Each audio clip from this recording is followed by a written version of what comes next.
Hey, it's Adam Moody. Welcome to the Productivity Academy Live Q&A. This is number 101, so just past the first 100 episodes last week, and this week is gonna just get rolling right along. We're gonna be talking about the 90-day review, kind of the why and the how, which is a good follow-on actually to last week.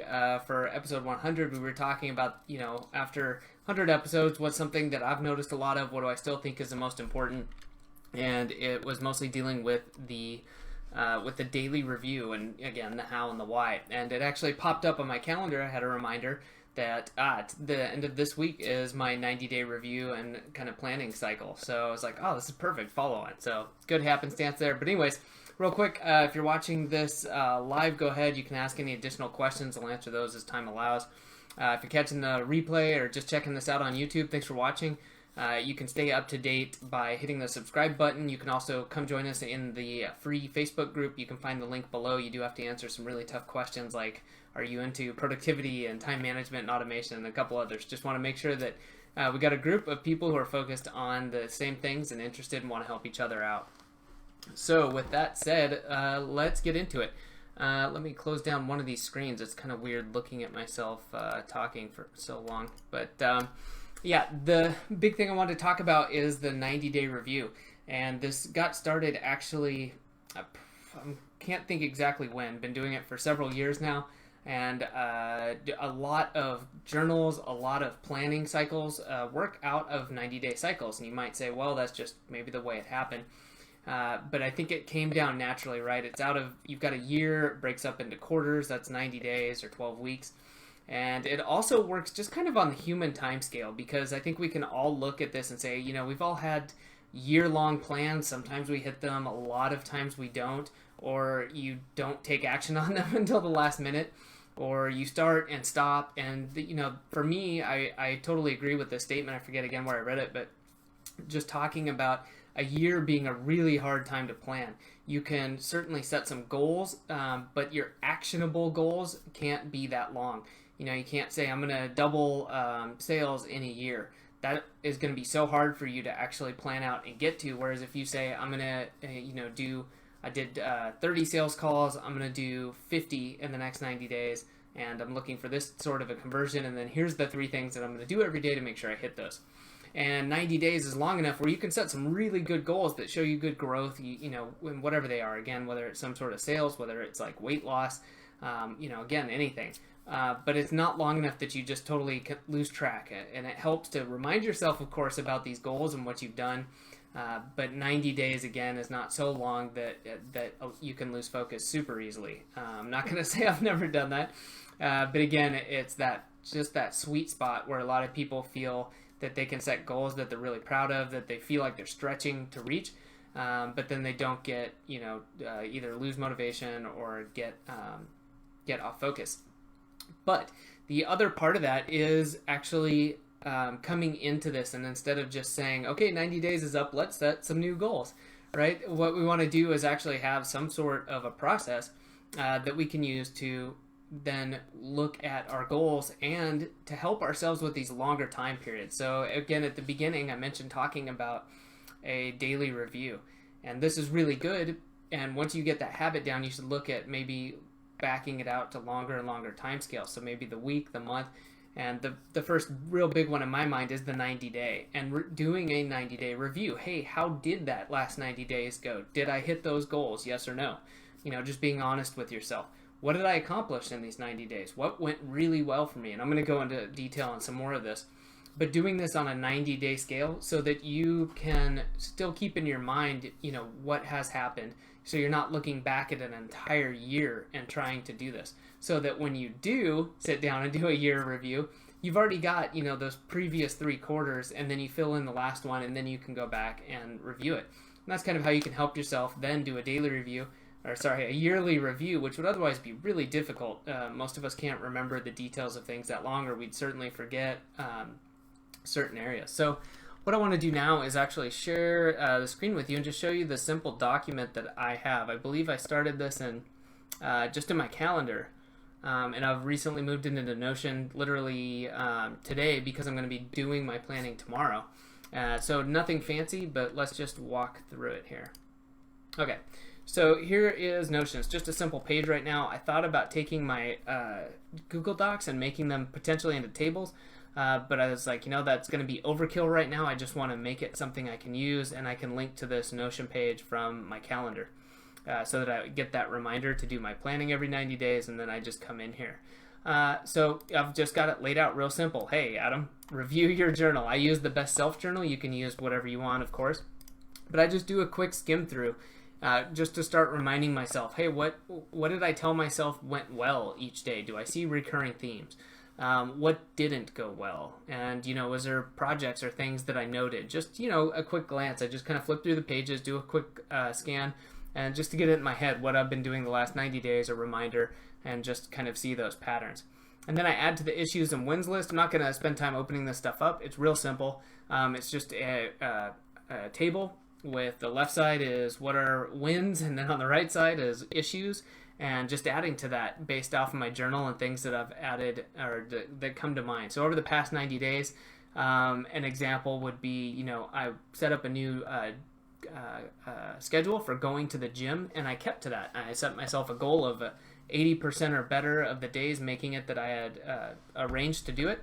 I made that. That's great. That's worked out really well for me. And then an issue would be the days that I missed. It was when I was traveling, and even though I have a travel plan, I ended up only following that like half the time. So I need to come up with a better way to remind myself to do that when traveling.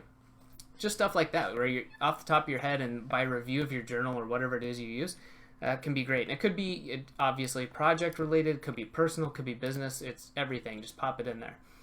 And then answer these questions in the quarterly review. Okay, I've just got I copy and paste it in there each quarter. Add a little line, and again, I'm not going to open up the doc and go into detail, but what went well, right? What happened? What went well for me? What didn't go well? And why did this happen? Both good and bad. Answering those questions, taking, just a minute or two really to reflect on this. If anything comes to mind, was it external? Did I allow myself to get sidetracked? Did I lose motivation? And then that next one, why didn't I achieve my goal, right? That could be partially the same thing, but maybe there's some other reasons. And then what can I do to prevent the bad things from happening again? Am I getting in my own way? Do I just need to get out of the way? And maybe I'm the person or the thing that's causing the bad issues. Do I need to delegate it? Do I just need to get it off my plate? Whatever it is, just being honest with yourself and recognizing that. Let's see, of all the things that went well, what did I learn from them, right? If things went well, that's great. But also, what can you take away from that? Why did it go well? How could you get things to go even better next time? All right. And then these last three are really good. I believe first, I want to say I heard this on an Asian efficiency podcast.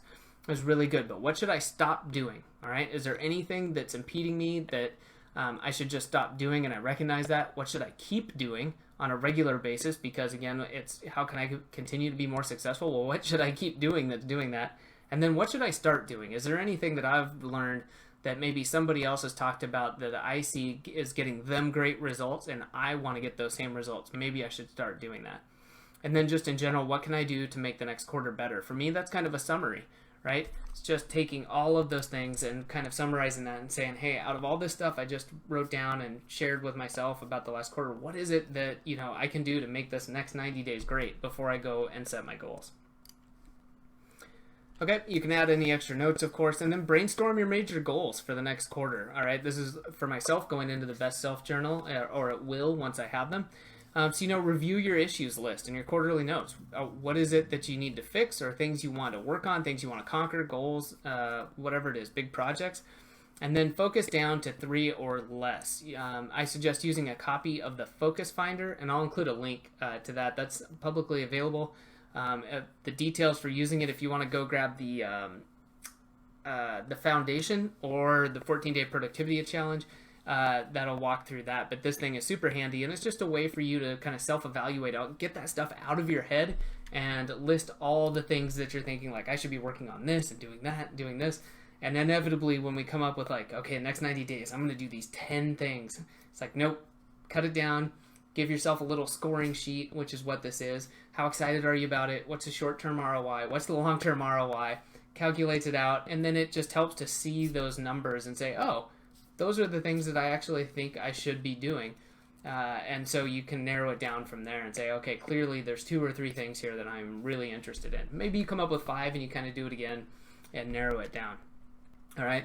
And then I've got this down below there. Let me switch back over here. I've got focus down to 1, right? If at all possible, the fewer things you focus on, the less you split your attention, the more you are going to accomplish. And then I just write down my goal. What actually is it? And in the Best Self Journal, they have this broken down really well. Milestones and actions, right? Because we have goals, and that's great to say, I am going to do whatever, $50,000 in new sales. But just to say that is, it's just, okay, it's a number. How are you going to do that? So there's milestones. Maybe you have 3 things that have to happen in order to get you there. And then for each of those, what are the actions that you can break that down? That's then going to become the things that you do maybe on a daily basis, weekly basis, whatever it is to get you there. So I found this to be really helpful. This is a great way, and you can certainly take these for yourself. It's a conglomeration of things that I've either come up with on my own. I've heard from other people. I've read in articles, and just taking this and starting to answer that, and then reflecting over this over time. And like I mentioned, incorporating this then into the yearly review has been really helpful when I'm able to now go back and look at my quarterly review instead of having to be like, okay, what was I doing 9 months ago? What went wrong? Like, that would never work. So having this has been really, really handy. All right, let me take a quick look here and then... All right, cool. I think that's going to wrap it up. I wanted to really focus on this today, so that is going to be about it. If you have any questions about doing the 90-day review, please let me know. Leave a comment. There's also a great book on how to do this in terms of your business. It goes into a lot more detail, but it's called Tractions by Gino Wickman. A lot of people have heard of it. You can use it as a solopreneur. You can use it as a consultant. You can use it as a small business, medium business, big business. But he talks about a lot more than this, but he's got a really effective way to do this with you, again, as a solopreneur or as owner of a company or I guess a controlling partner in a company, and to bring everybody on board and have this structure that works well and really helps move you forward more successfully. So hopefully that's helpful. Again, leave any comments if you got any questions, and I'll get back to you. It's going to do it for this week for episode 101. If you're checking out the replay on YouTube, you can hit subscribe down below, or you can check us out live by following the link down below as well to the Facebook group. You can ask questions there during or before at any time. Be around other people who are really focused on productivity, time management, automation, all of that sort of good stuff. So that's it. Have a great week.